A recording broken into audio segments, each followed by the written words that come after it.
Welcome, friends, to the Ink to Film podcast, where we read the book and then see the movie. I'm writer Luke Elliott. And I'm filmmaker James Bailey. And this week we are off because we are at Worldcon. We're going to be recording a live episode with Martha Wells we're very excited about. So we wanted to go ahead and release something from the vault, which is something we do every now and then when we have a week like this. And it's basically taking something that used to be a Patreon exclusive and making it available for everyone. You get a little taste of what we do over on Patreon.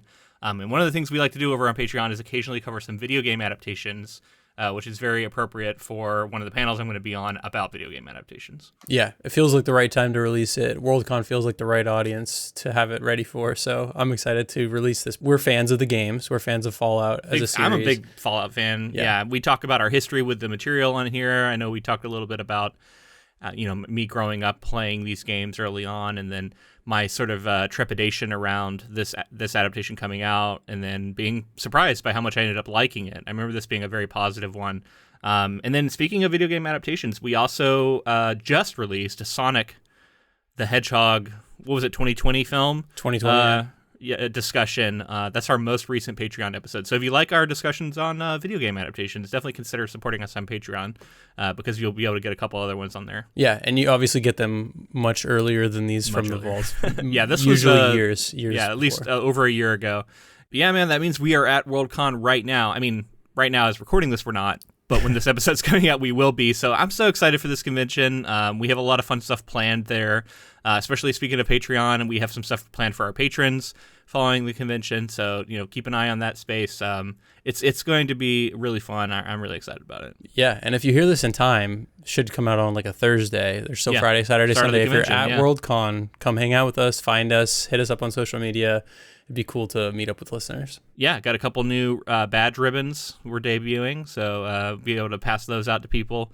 Lots of fun stuff planned. So anyway, here's our Fallout Season 1 review. I know Season 2 has been announced, has been confirmed, and is coming out, I believe, later this year.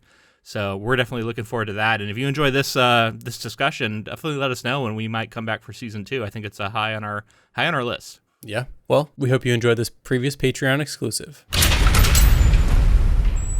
This week, we were talking the Fallout TV show, which was created by Graham Wagner and Geneva Robertson Duarte. We are both longtime fans of this series. We know it's a video game, so it's kind of an interesting adaptation process. We have done this somewhat in the past, but usually there's another source to pull from. And you could argue there's a source with this. We could talk a little bit about that, but really they're adapting a video game here, and we didn't want to miss out on this because we are so familiar with it. We've done a couple video games now. Like, I know we did Mario. We've done a few. I feel like there's another one or two I'm not thinking of that were like purely video game adaptations. But yeah, Fallout is a beloved franchise to me, and the show coming and honestly being good. Yeah, I was skeptical, very skeptical. Yeah, very skeptical, but pleased to say I think this show is good. And we're gonna keep things spoiler free for the majority of this. It's gonna be our bonus episode kind of style format, which means like we haven't done as exhaustive a research. It's not going to be as in-depth, a little bit more like bird's eye view.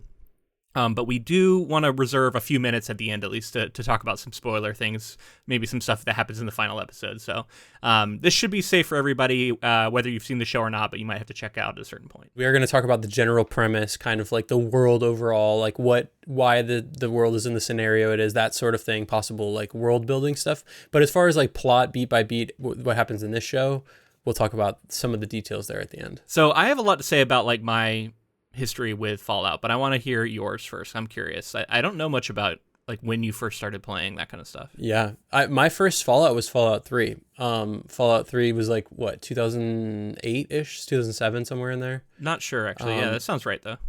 So yeah, I played Fallout 3, loved it. I thought that the thing that kind of pervades the series is like there's a tongue-in-cheek sense of humor mixed with like this 1950s sort of like nuclear family sort of thing with the idea of what could happen with nuclear warfare and just like kind of technology getting stuck in that scenario. So I played Fallout 3, played all the DLC, then played Fallout New Vegas. I think I platinum trophied Fallout 4, played a lot of 76 early on before they had kind of done some of the quality of life stuff. So I've played most of them. I never played the original two.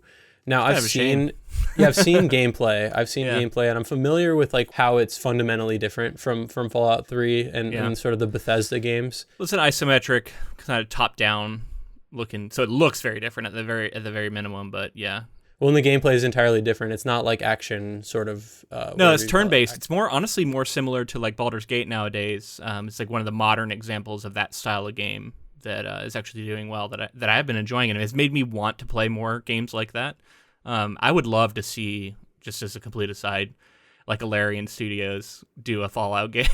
It'll never happen because not Bethesda happening. has a freaking iron grip on No it. way. It'll never happen. But man, I would love to see something like that. Because like, and I'll get into my history a little bit. Like, this was one of my first beloved video game franchises. Fallout 1 was a game that we got on our computer like back in the days where like it was all dial up, so we didn't have a lot of internet games. So that was a game you could play where you didn't have to sign on to the internet because it was just a solo game. I remember my dad was into it, my brother was into it. We got the original package, which came with like this little box, and it was like you like opened it up and it had like little like I don't know, like in-world kind of stuff in it to like make you feel like you just found this little box in the wasteland. It was very cool. Like the packaging was cool, and then you play this game and it was super unforgiving. And it's this horror. I mean, Fallout in general is a horror-infused, post-apocalyptic, survival, I don't know, sci-fi game, I guess, if I were to like kind of wrap it all up. Retro-futuristic. That's the other thing I was going to say. Because it's got this weird retro-future vibe, which I ended up seeing elsewhere. I think like BioShock did this really well, but I love that stuff. And it was so striking. And it was the first two games, honestly. It was originally this like interplay. Would you say that it always infused that humor too? Like, was it always kind of a funny, batshit crazy game? Not as batshit crazy. That's what I was going to say. I think so. One of the things I've been doing since the show came out is I've been watching these like retrospectives where I was talking about like going through all the old games, and that was reminding me of stuff that like I knew. It was just kind of like in my memory, locked away. And so it's been nice to kind of like remind myself like, oh yeah, that happens in that first game, and that happens in the second game. And, kind of a refresher. And I would say the first game is a lot more dark and serious with elements of just a lot of gallows humor and like dark humor. And then some really wild stuff happens, but the wild stuff was kind of confined to these like random events that would happen when you were traversing the map. Occasionally you'd just like find infamously, there's like one time where you find there's like an alien saucer, and it's a super low percentage like rare event to happen, and you go in and you find like a laser gun, and that was like a wild thing that could happen. You might play a whole game and that never happens. It was like a very rare low. So is it all sort of randomized? Yeah, so there was like main line areas you would go to on this map, but then as you're traversing the map, you would get random encounters. And the random encounters were, there was all kinds of different ones. Again, most of them were more just like, oh, you're fighting some raiders, you're fighting some red scorpions or whatever. But like every now and then you get some really rare event. And those were always really cool to see. And there was a bunch of them that were super low percentages. And one of them was the alien one. And yeah, the game was like so smartly written. It was referencing like all these like famous post-apocalyptic properties from like the 70s and 80s. And I don't know, I love that first game so much. And then Fallout 2 comes out, and I think it like changed hands. I don't have all of this like super downright. It became a Black Isle game, I believe, at the time of Fallout 2. But a lot of the team who worked on Fallout 1 moved to work on Fallout 2 as well. So there was a lot of carryover there. And that game leaned into the zaniness. And that's what I think really defined the more zany, just like batshit crazy stuff happening tone that we know of Fallout today. And I do love that stuff too, but I do have a affection for that first game where it wasn't quite that yet. So I think it's worth checking out if you're into retro games. I think it's fun. But yeah, Fallout 2 was much bigger. It took a lot of the ideas of Fallout 1 and like blew them up and like made it like, I don't know, just like a really epic game. And I love and probably played the hell out of Fallout 2 the most. Super, also still really difficult game. So yeah, I had a lot of fun with Fallout 2, but then, famously they were like almost done working on a Fallout 3 and the studio like went bankrupt. I don't know all the details as to why. And so they folded that game. Everybody got laid off basically, and Bethesda came in and purchased the IP. And Bethesda started working on Fallout 3, which was their first foray into it. And I remember at the time, a lot of people were super skeptical about like Bethesda, because at the time I think they had done Oblivion. I don't even know if Skyrim was out yet. I'm not sure on my timeline. It wasn't. Maybe, yeah. So it was a not. lot of like, are they going to be able to do this game? It's going to be really different because they were going to do it their way and do this first person version. So I think there was like a lot of expectations that it wasn't going to be good. And I think that is what drove Bethesda to make what I think might be their best, which was Fallout 3. I think that might be their best Fallout entry. Ooh, New Vegas is pretty good too, man. But that's not Bethesda. It's not Bethesda. So, yeah, we'll talk about it. Yeah, so Bethesda, I think Fallout 3 is their best because all that pressure. I think they were like, we want to make sure we please fans of this series because it was beloved, even if as the studio went under. Like the fans really loved it, and so I think that one walked the line the best. And then New Vegas comes out, and New Vegas was Black Isle and had a bunch of those original people. Obsidian.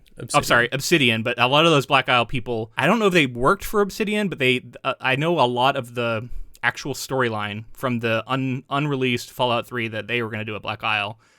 A lot of those storylines made it into New Vegas. So that's one of the reasons I think New Vegas is so beloved by fans, is that it feels the most like the original games.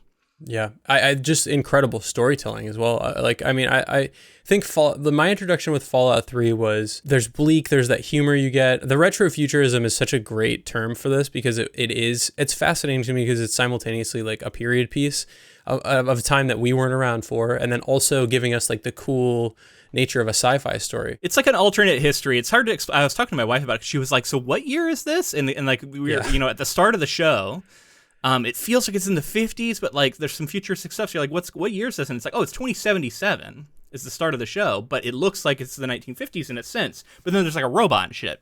And it's basically just an alternate history where certain technological things were never developed. So like technology took a different path. Microprocessors and transistors, I think, were like the major things. So that led to like a lot of like, tube technology and like, Tesla coil type stuff. And we see this a lot in film, and like I feel like it works better in a visual medium because you don't have to explain it. You just show it, and you're like, this is what the world looks like. Because you're like watching a Star Wars, and it's like, why do all these screens look like this? Like why do they look so old? And it's like, oh, it's just how it looks. Or like Alien, right? Alien famously has like a certain look to all the technology, or even like a Blade Runner, where like it has a certain visual aesthetic, and that just works because you don't have to explain it. Whereas like in a book, I feel like you have to try and explain why the technology is the way it is a little bit, and sometimes that can be kind of tricky because a lot of Fallout stuff will start to fall apart if you really start picking at it. Like, why does this work this certain way? And it's like, just go with it. That's the vibe. Exactly. Yeah. Well, and like so this, like you said, things kind of froze as far as.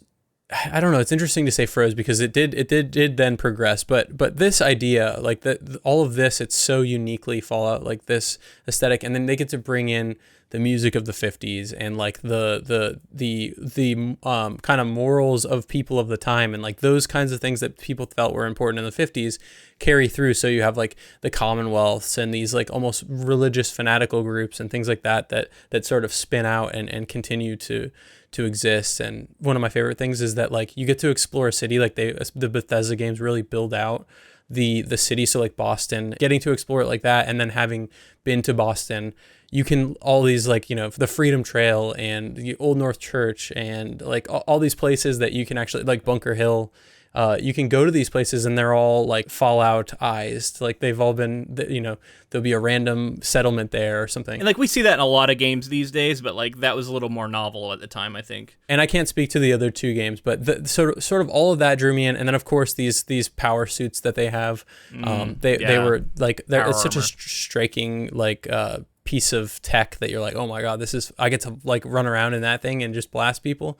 VATS and Pip-Boys. And that's the one thing I'll give Fallout 4 credit for, is I think that's the one that really nailed the feel of power armor, where you actually genuinely felt powerful in it, better than any of the other games. As much as I have like criticisms for Fallout 4 and plenty for 76, we won't get into all of that. That's not what this coverage is about. But yeah, definitely. I have not been as big a fan of what Bethesda has been doing with this property lately. Although, admittedly, they licensed this show. So, although I don't know how involved they were.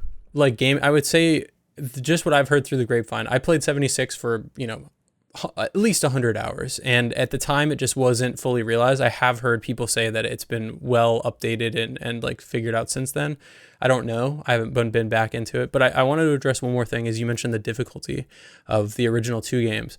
And I remember playing Fallout New Vegas. There's a specific difficulty where like you can't just use stim packs to like cure broken bones and things like that. It was the hardest difficulty they had. Very difficult gaming experience that I had. So I kind of appreciate. That's cool. I never played that. Dude, it is hard. Like you'll get into a firefight, and if you don't have a save that's somewhere nearby, and you get heavily injured, and it's early game, you're just gonna limp across the desert until you figure out how to get to a doctor, because it's wild. One of the famous things that the original games did that the later games did away with was like entire portions of the game would be blocked off to you depending on your stat build. So you'd get to a certain point where like you needed to have a certain level of agility or a certain level of intelligence or a certain level of something or a certain skill level to like unlock this part of the story. And if you don't have it at that point, when you get there, you just won't get it. And it'll be locked to you for the rest of the game. And so it encouraged a lot of replays where you're like, this time I'm going to build somebody who has this stat really high because I know that things will play out differently when I go to this zone. So it was a little more unforgiving, but also like encourage replay. Whereas I think a lot of Bethesda games are like, you're just going to play through this once most likely, and we want you to have the access to everything. Yeah.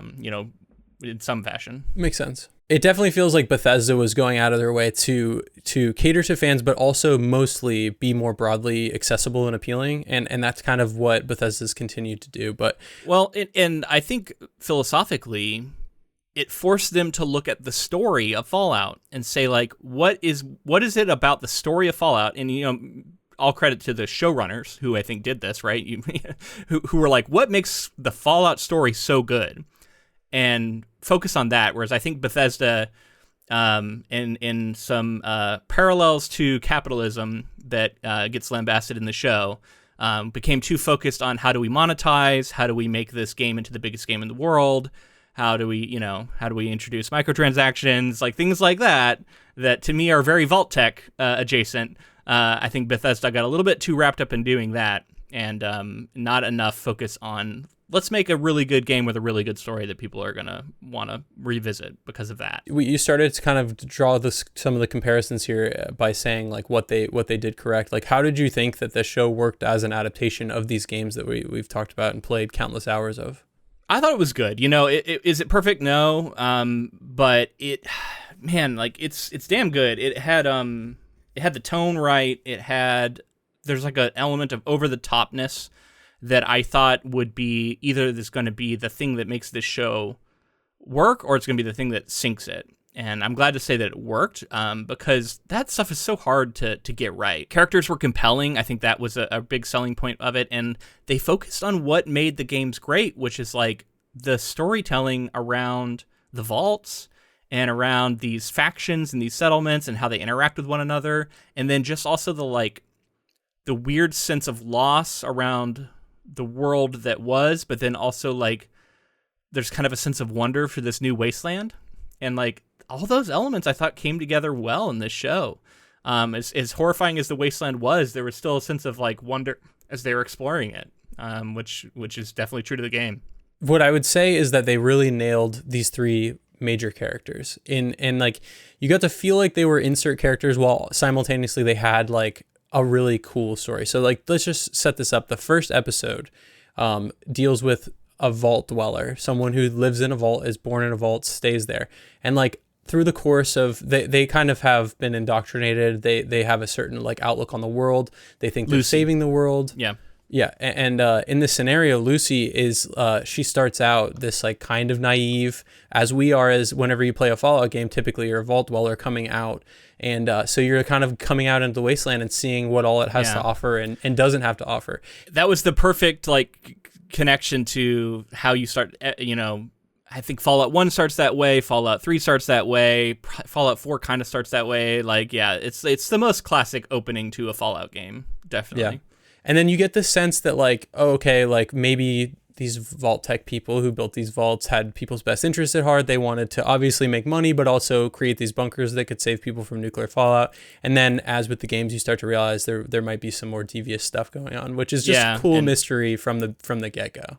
I think my favorite stuff in all the games, it's like anything to do with the vaults, exploring the vaults, like finding out, and like, because in the games it's a lot of like you're going through these ruins and you're finding little pieces of story on these little computers, or like, you know, these little logs that you find, and you're kind of piecing it together yourself. And it's like one of the best examples of that.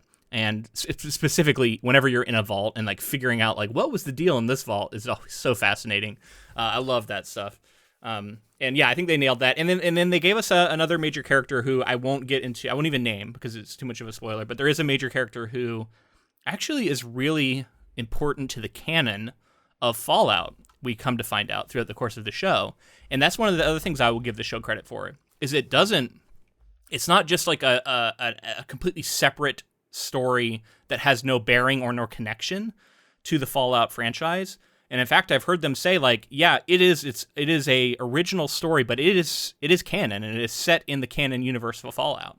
And we learn stuff about the universe of Fallout and the world of Fallout that we didn't know in this show, and I love that. That's really rewarding for longtime fans as well, right? Like that's the kind of thing that if done well, can please these like hardcore fans. And to that end, the I did hear that this is the latest in the Fallout franchise in terms of story. Like this is last in the timeline currently. So as far as we've progressed since the major, early events that caused it to end up this way. And they reference a lot of stuff, and like you realize that a lot of the events, and I don't have all this like super plotted out in my head. I've been watching these retrospectives again that have been kind of going over some of it, but like a lot of the events of the early games are like around the formation of the NCR, and like it's like different things that the player like directly does. And at this point in the future, like a lot of this stuff has happened. So it's sort of like the one thing that is always tricky in any game where you have all these different endings is that when it comes to canon, you kind of have to decide what the canon ending was. And we're some of the games, there's a lot of like, I think fan disgruntlement over like, but that's not the ending that I did, or that's not the ending that I like. I actually like this other ending better, and that now doesn't seem like it's canon. But that's like if you're really in the weeds with Fallout, I guess. Ultimately, I don't care that much about it. I just like that they're making an effort to make it feel like it matters to the Fallout universe. Because if it had felt completely separate, like it was disconnected, I think it would have been less interesting to Fallout fans. When you play a Fallout game, you come out of the vault typically and you start trying to like build up your equipment. You start trying to like find what factions are doing, because it's kind of one of those games that you get to decide if you want to do right or wrong. You can just be a fucking tyrant and go around and become a superpower, just like killing people, or you can try to like help people and help the people who are trying to survive out there.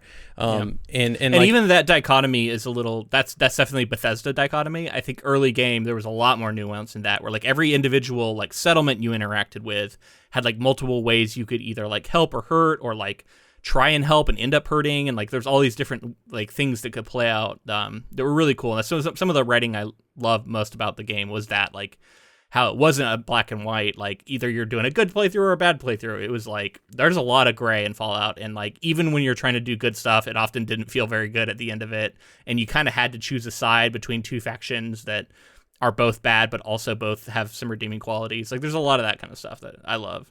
Like morally gray storytelling. Yeah, and individuals in organizations that seem evil may not necessarily be. So you might align with their ideals. So we see these characters start to overlap, and we get the idea of there's like this Brotherhood of Steel. Which we didn't see a ton of. There's the Brotherhood of Steel, Vault Dwellers. There's some of the Wastelanders, like you get your ghouls, and some of the factions we got. Some I think were yet to be seen. I think as we progress a little further, if this show continues, which I think it will, I think it's going to get another I think it's season. been confirmed.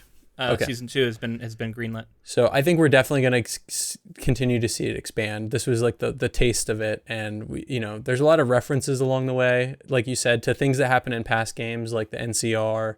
I thought it handled that stuff really well, where it was like, we're going to give you a little reference, we're going to give you a little Easter egg, but it's interesting enough to where I think if you're a non-video game player, like it's still cool. you just maybe don't get that it's like, oh, that's something directly from a game, or maybe you just assume it is, and you're like, oh, that's cool, that's probably from a game, and then you move on.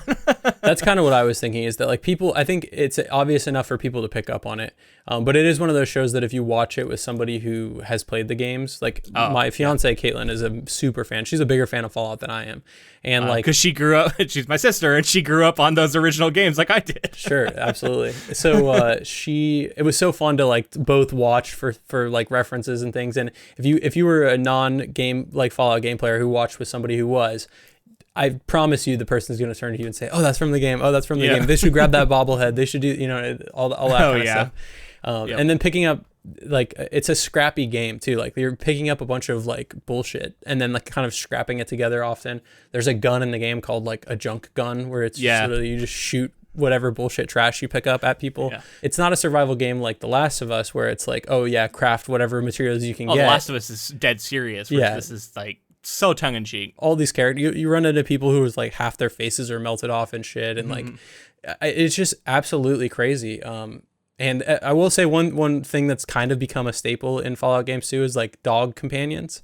Yeah. And I think that was always a fun like angle they started taking with it, because it's like, you're out there on the wasteland with just you and your dog. So apparently that goes all the way back to a story. I think it's called A Man and His Dog, or maybe A Boy and His Dog. I'm not sure, but it was by Harlan Ellison, and eventually got made into a film, I think in the 70s.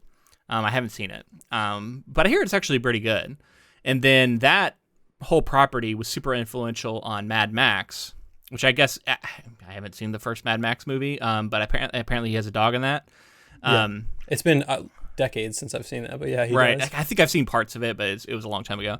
But anyway, all of that was really influential on Fallout, and and they wore that influence on their sleeve. It was like openly referencing it, like even the design of the Raider. Like leathers. I think it was the Raider. There's like a leather armor that you get in the game, and it looks just like Mad Max. Like the shoulder. Yeah, with the shoulder pad and like the leather coat and like all that. Like looks right out of Mad Max, and that was direct reference on purpose.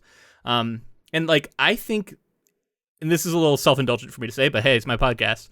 I think this was like foundational on my artistic sensibilities, especially around writing anything like post-apocalyptic. And I was realizing as I was watching the show, I'm like, my book draws so much on the vibes of Fallout, even though I was like going for more of a BioShock underwater thing. But the whole like just kind of like bizarre post-apocalyptic dark humor, like kind of referential, but like wearing your references on your sleeve. My book does a lot of that. So I really hope I can share that with people one of these days. Fingers crossed. Because this was really foundational, I think, as I'm watching it Fallout and watching these retrospectives. I'm like, yeah, there's a reason that I wrote the book I did in that certain way. Yeah.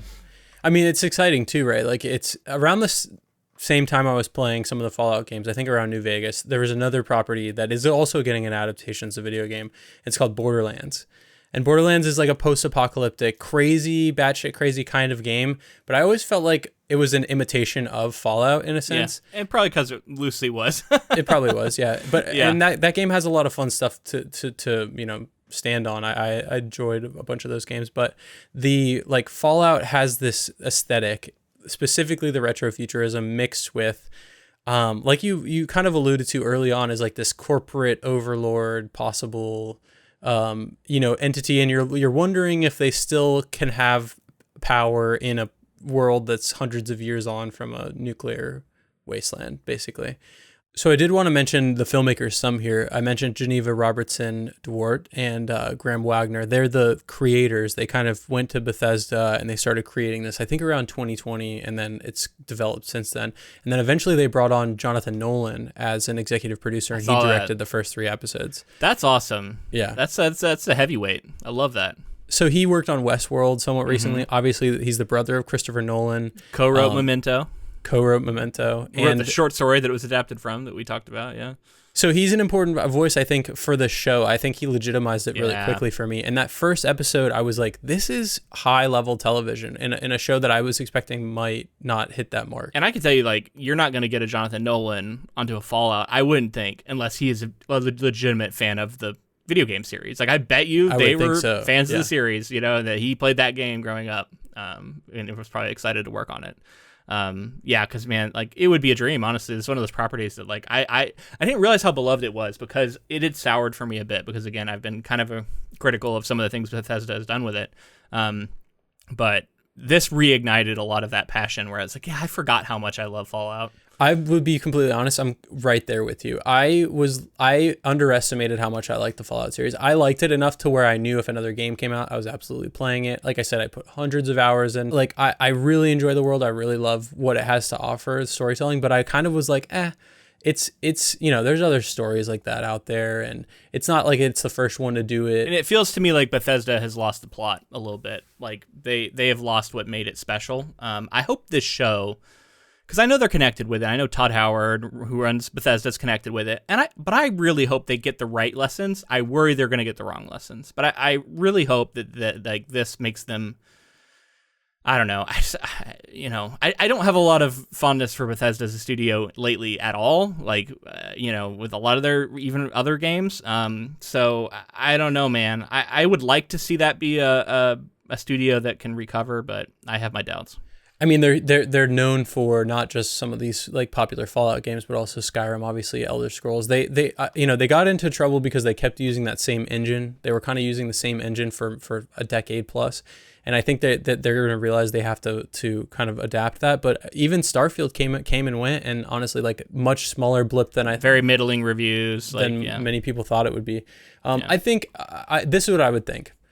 This show comes out, reignites my passion and interest in Fallout in a way that's surprising. Maybe this show also kind of boils down some of what makes Fallout special and shows that back, reflects that back to the studio, and they can make it work. Because ultimately it comes down to writing and then like allowing your artists from the top, like the executives, to letting the artists tell the story that's most interesting and the ones that they want to tell. So I think that there's still a possibility they recover, and I'm excited for a possible Fallout 5. And I did hear that like the wheels are turning on that a lot sooner than later. I mean, it makes sense. They're going to want to capitalize on this show. And yeah, that word capitalize, I think that keeps coming back to that for me. A little bit of putting money before, I don't know, passion, storytelling. Like I think I am. We're often very critical of capitalism, but I think it can work best when like you're combining the strive to make money with a strive to make a really good product that people love, and rather than going to try and make what looks like a good product that is going to lure people in and get their money, and then come to find out it's not actually what they wanted. That's when capitalism is shitty, right? Where it's like a hollow product or like an empty product, or passionless or something. And like too often I've seen that from Bethesda. But yeah, ultimately we're talking about show here. I do want to highlight Walton Goggins is a standout in this show. I think there's a lot of good performances, but he plays the ghoul, and we won't get into much about him because honestly, there's a lot of spoilers around that storyline. But Walton Goggins is an actor that I have actually been a big fan of for a long time, and I have been so happy to see him getting what feels like for the first time some really widespread acclaim for this performance. And I've been like, yeah, Walton Goggins is great. I've been liking him for a while now. People who are in the know knew Walton Goggins was a guy. I think getting to see him like in a show like this, he is kind of the leading man of the show. Like there's really three leads, but he is kind of the gravity, like the pull, in a lot of ways. You don't realize it at first because he's actually plays a pretty small role early, but as the show progresses. Ella Purnell also is Lucy, and I thought that I would mention like she does this like innocent to. She's great. Yeah, this innocence. Do I know her from something else? Like, because she seems kind of familiar, but like. She blew me away as to me like a newcomer. Like I didn't remember if I had seen her before, but she was good. I'm not sure what you would have seen her in, but I recognized her in the last episode of the season as one of the main characters in Yellow Jackets, which is an excellent show. If you haven't, I've heard about that show, but I have not seen it. Okay. Brutal. It's like it's harrowing. I've heard it's good. It's really good. I like that show a lot. But she's blonde in that show, and it took me till the final episode of Fallout to be like, oh my God, that's who that is. So that's what I know her from. She's been in a lot of stuff outside of that. She was in like Maleficent in 2014. I've just probably seen her face around and like, ads for things and stuff and never actually watched anything with her in it yet. But I think honestly this is her biggest role to date, and she kills it. And she kills it. Yeah. She has a big arc, which I thought was really fun to track. And she's our vault dweller. Yeah, I feel like a really innocent character who's sort of naive to the world is a tough one to play in a way that is interesting, especially today after we've seen this kind of character a million times. But she does it, like, and credit to the writing as well. Obviously, I think it helps her pull it off. But Lucy is such an interesting character. Like, I always loved watching more stuff with Lucy, even as she is sort of what you would expect from a more. But you know what it is? Like, she has a curiosity to her character, and that's so perfect for the games because like curiosity drives so much of what you do in those games.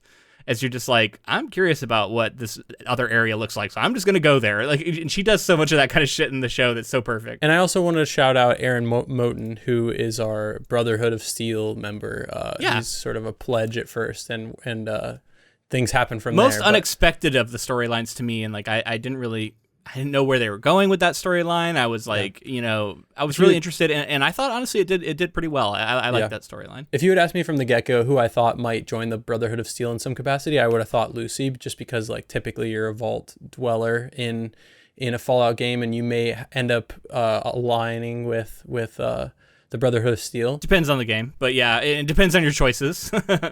They're a faction, just like many others, and they have their own sort of pros and cons, to put it mildly.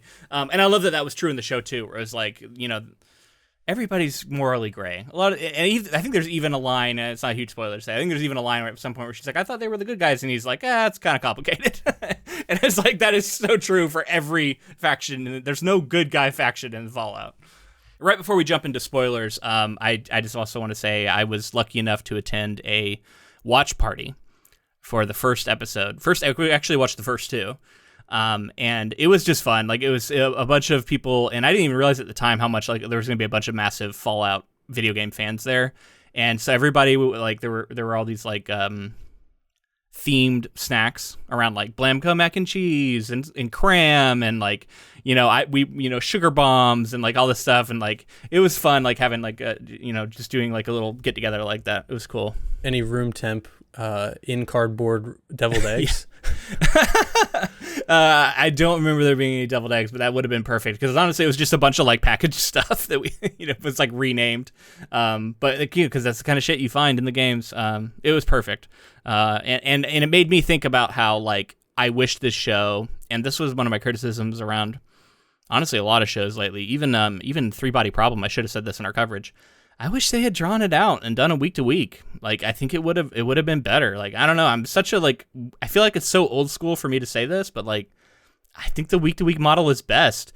Maybe, I will fully grant dropping a few episodes, like drop 2 or 3, and then go week to week after that. I really think works best for these kinds of shows. Give them the benefit of like word of mouth, speculation, building momentum.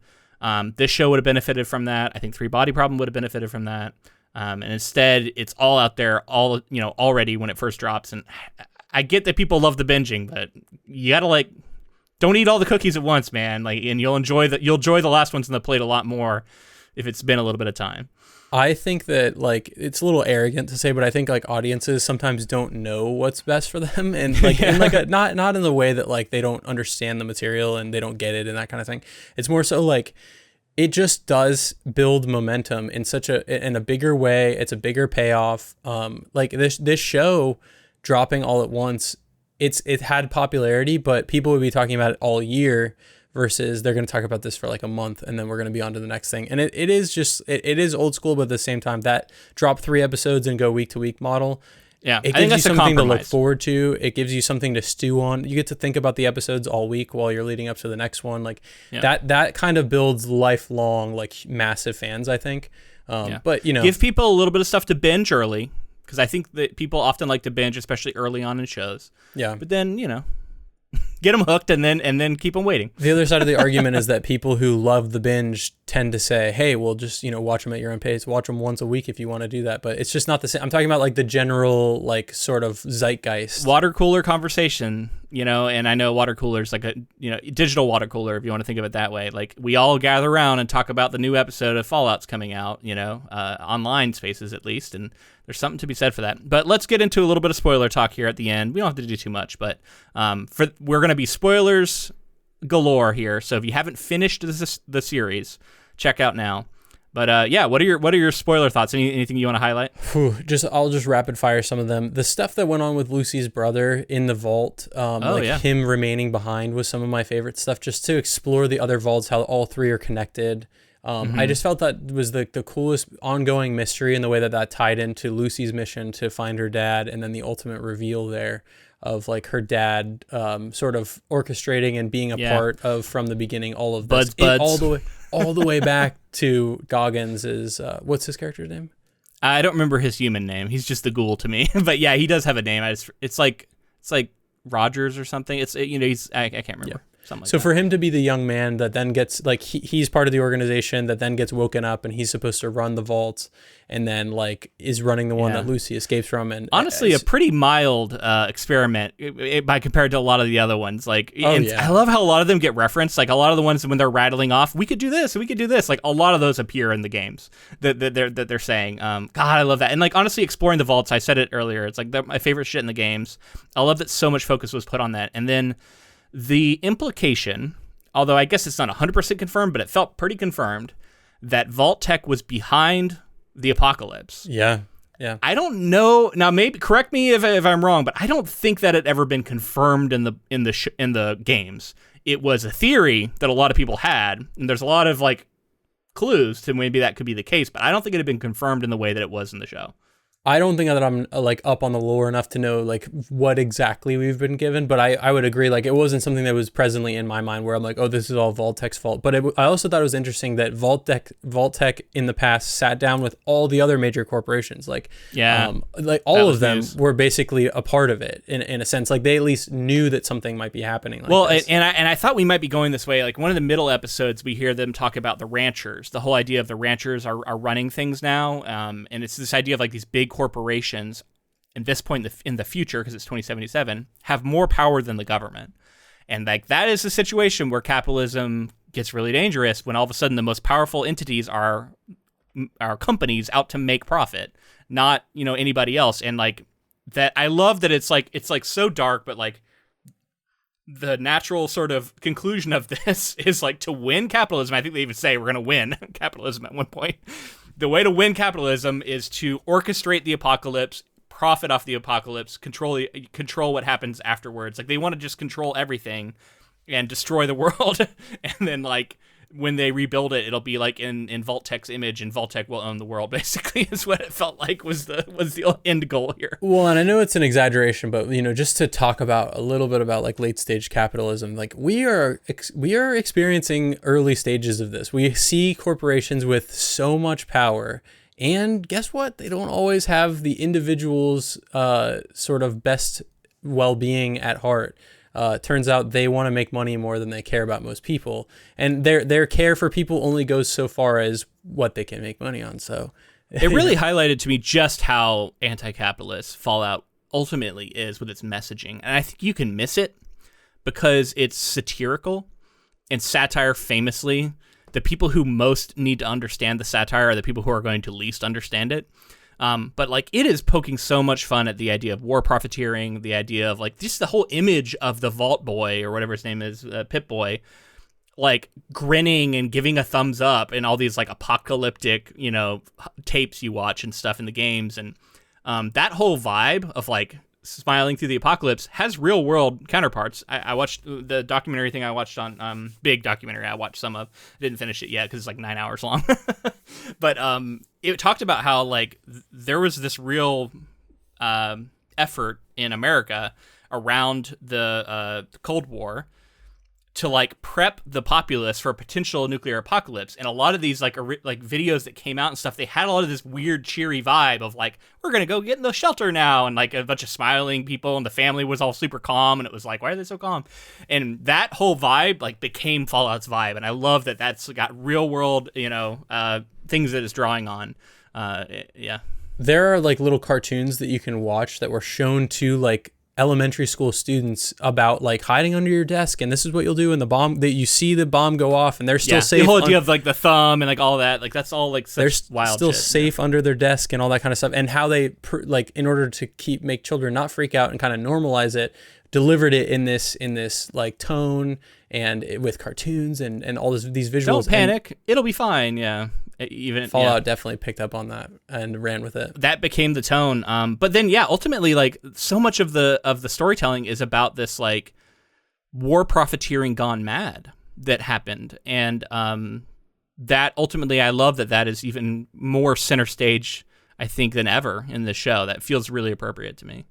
And yeah, it's totally true to life, right? Like war profiteering is such a big problem, and you take that to its extreme conclusion, and it's companies financing and profiting off of wars. Of course, this happens in real life, but like to the extent of like we're gonna war profiteer the end of the world. Some people might say it's not even that much of a stretch. I don't know. It's like depends on how cynical you're feeling that day. I just love that they did this in the 90s too. Like it was honestly kind of scarily prescient for what we would continue to get into. Yeah. I talked about the arc of Lucy early on, and I just want to mention again, like how awesome it was to see her go from innocent to like being a member of the Wasteland and being a badass like really quickly. And like around the time of that, like the mall or whatever that was, where they go in and there's like the drug dealers that are in there. Oh yeah, yeah. And she like releases all of the ghouls and like seeing the ghouls return. All of that stuff was awesome, and then just seeing her become like this capable Wasteland badass, and then how she like bounces off of the both characters, the Brotherhood of Steel character and the ghoul character, and then how it surprises you, like Brotherhood of Steel is all about like honor and this and that, and they have this religion basically that they've built up. And these characters, we keep seeing these characters and they're cowards, and they're like, especially the first Brotherhood of Steel guy that we see, Titus, yeah. Brother Titus or whatever he is, he's a coward, right? Like he gets attacked by and I granted it's very funny, and it is like the game when he's like running away from a Yao Gao, I think they're called, the big bears, and he's like fuck, and it's like chasing after him. It's very like the game. So there were quite a few times that like there were moments that were very much like, oh, this is an experience that most of the people who played these games have had.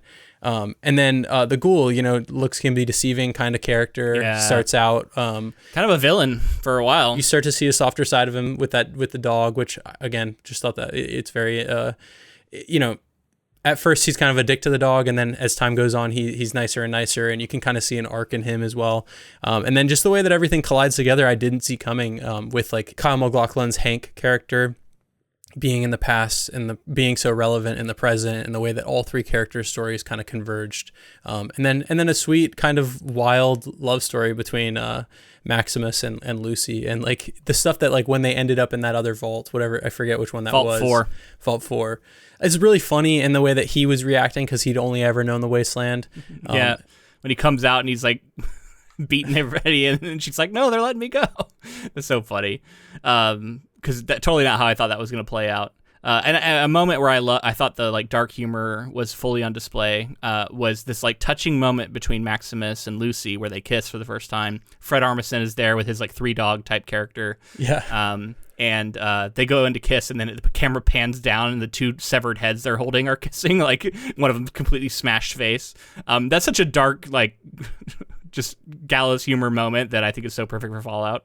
I just think they nailed the tone, and that was such a hard thing to get right in this show. And they nailed the heart of it too, right? Like it's funny, and then there's also moments where you're like understanding the ghoul character, where like he, has lost his family, he's on, he's got this vengeance quest that he's on, or just moments where like Lucy, before she realizes like how much she cares for her father and how she wants to get back to the vault, and get back to the safety. So that I think that's kind of a story in a lot of the games, but like going back to the first game. You're tasked with finding a water chip, because the water chip breaks in the vault and you have to go find a new one. And there's lots of things you can do in the game, but eventually you return with the water chip and you provide it to the overseer, and they're like, "Great, thanks. But since you've left the vault and you have been changed by your experiences in the Wasteland, you're not welcome back in the vault. And you are sent to, wander the wastes on your own.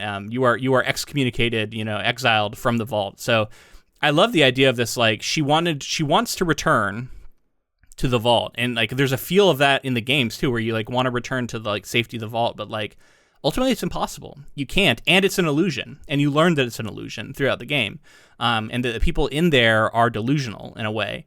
And I love that is at the heart of this show too. Like that whole arc of her wanting to return, and then like ultimately she comes to learn that like she can't. Like it was never real in the first place. And the way that like once the wasteland does change you in the game, you sort of get to the point where you feel like, you've come up against all these challenges. You feel so capable in the wasteland that you feel like you own and run the wasteland by the end of the games. And I think it's interesting to think of like, evolving beyond what the vault can offer anyway, and kind of being like, all right, now I can stand on my own 2 feet in this world and kind of not be afraid of different threats once you've built up your level and your stats and everything. And that gets at the heart of like what's fun about playing a video game, right? Like I love that. Yeah. And then you just go around and you're like, why would I want to go back to that vault and live this really small life when I live this massive one here that I've earned and built up and everything like that? Although and it's interesting because it's a dark turn at the end of Fallout 1 because it goes against the hero's journey, right? The hero's journey classically says you return home changed, but you return home, right? And there's like a return to that normal, that return to the start, right? We see it in Lord of the Rings. We see it in a lot of these like classic hero quest types where you return home. Maybe you're different now, but you're back. And here you return home and they put you out and they say you're not welcome here anymore. That's a pretty dark way to look at it, but I think it's appropriate. So overall, man, I had a great time with this show. Oh, one other thing I wanted to mention, just because I don't know if this has probably been said elsewhere, but it feels like too much of a coincidence to where it isn't true. But I noticed that the code that Lucy says, give her the code, right? And Hank says the code, and he says 101097. And I was like, that has to be 2 references put together. So Vault 101 is the number vault of the Fallout 3 game, so the first Bethesda game. That is the vault you start in. And the year 97 is the year the first Fallout game came out. So I'm like, I feel like it has to be why that's those numbers, right? Like that can't be a coincidence. Makes sense. I mean, yeah. I'm sure they would add a reference like that of some kind. It just felt like a cool little reference. Like, hey, we're going to go Vault 101, we're going to go year 97. I don't know. I think that's what it was. Going forward with this show, I think there's no question based on how the series leaves us that New Vegas is going to be involved. And I do think it's smart on their part to realize that New Vegas is such a wanted property, and that would be like an oh shit moment. And also, can you believe we didn't see any fucking death claws? Because I absolutely thought we were seeing a death claw. I was shocked. I think we saw a skull of one at the end. So I think they're saving it for season 2. There's a lot of factions we never got here in season 1 that we could get into season 2. What is it? The Children of Adam, that like weird religious cult that like worships radiation and shit. We never got any of them. We never saw any of those like glowing ghouls. What are they? I forget what they're called. Like the super irradiated ones. There's a lot of like wild shit we didn't get into. Did we see any out and out super mutants? No, we never saw a super mutant. You're right. We never saw a super mutant because they referenced it, right? One of the guys is like, we could try and make mutant soldiers. Yeah. So they totally referenced that, which is like that's a big part of the first game, the super mutant creation. There's so much we could get into in another season. So excited for that. And yeah, man, I'm really into it. I love that Walton Goggins' character, the Ghoul, ultimately felt like he was so foundational, right? Like he's such an important character now in the lore because he basically was the guy. He was in the commercials. He became synonymous with, the thumbs up. Like even at the start of the show, they're like, do your thumbs up. That's what you're known for, right? Like that kind of stuff. And then I love that he was actually kind of against it. And oh man, just the way his story played out, I thought was so clever.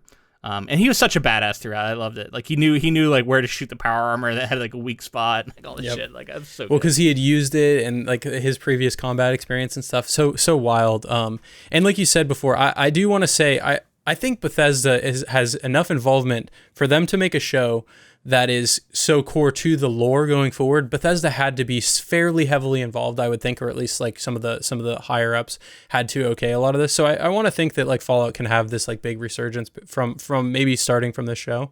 And like you said, it's bold and it's like it's not a side story, which I really appreciate, because if it was a side story, I think I would have cared less. I want Bethesda to learn the right lessons from this show and to make a killer Fallout 5 that returns to form, that gets back to what makes Fallout great.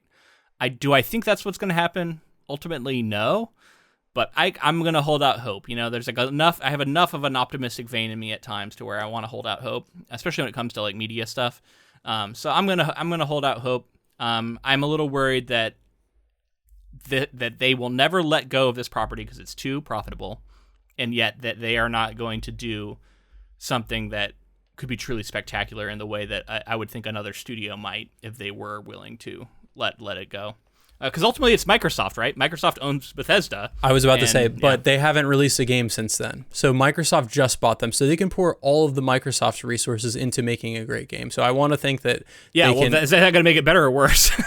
Resources Depends. doesn't necessarily make good games. I mean, look at those early games. They didn't have a lot of resources, and they made spectacular games. So sure. I just think it's possible to pour enough into it at this point. It's not like they're going to be trying to like eke by and release a half-finished game. At least I would hope not. I'm always more optimistic about a creative director, a creative lead who feels like they truly love a franchise and care about it in a way that goes beyond any financial gain that could be had from it. And then, you back them with some good resources, and then I'm excited. But when it's unclear whether or not the person running it even really cares about it, that it gets into, territory where it might not be good. I don't know, man. Again, I'm going to try and remain optimistic. We'll see. At this point, Bethesda's hanging their hat on the next Elder Scrolls game and the next Fallout game. Although I've also heard they got to nail that too. If they don't nail the next freaking Elder Scrolls game, people are going to really turn on them. Oh yeah, and that game has been. I saw a trailer for that game like 7 years ago. So yeah, I know, right? We'll see when that comes. We got to end this thing. We've gone a little bit long, but thank you, patrons, for your support. We're happy to share these kinds of episodes with you on our bonus feed. And we hope that you enjoy them. Let us know if you would like to hear more stuff like this. If you'd like to hear us talk about more video game adaptations. We're always curious to know what kind of appetite there is out there for it. So, we always love to hear from you patrons for sure. Yeah, I feel like we could keep talking about this till the cows come home, but the two-headed Brahmin come home. You mean? There you go. Yeah. But we got to wrap this up here. This was fun, and until next month, keep adapting.